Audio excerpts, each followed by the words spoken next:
It is a sure sign that spring is around the corner. The sap is flowing across the province. Audra Brown looks at some of the sugar bush fun happening in March. So right now, as you can kind of see it coming out of the tree, it's about 97% water. We're at Bruce's Mill Conservation Park today, and we're at the Sugarbush Maple Syrup Festival. What happens here? All right, so we have different demonstrations on site to teach you about the history of maple syrup, a bit about the forest, and then you get to have a great maple syrup sample. It tastes sweet and like very very sticky.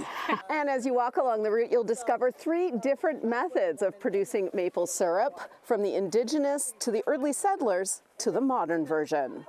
Boiling away all of the water, as you can see. So this is our Sweetwater station, where we talk about how Indigenous people discovered Sweetwater and produced maple sugar. They would hollow out a log and then start to move the rocks back and forth to the fire. And then, as you can see, there's a lot of evaporation coming out. This is our early European station.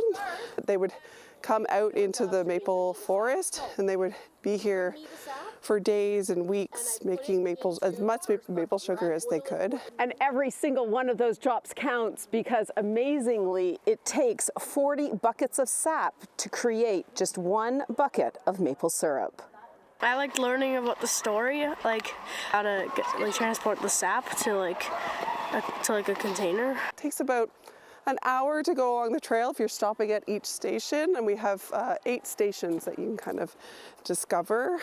Well, the Maple Syrup Festivals here at Bruce's Mill, as well as Courtright Centre, continue throughout March break and then every weekend until April 6th. At Bruce's Mill, Audra Brown, City News.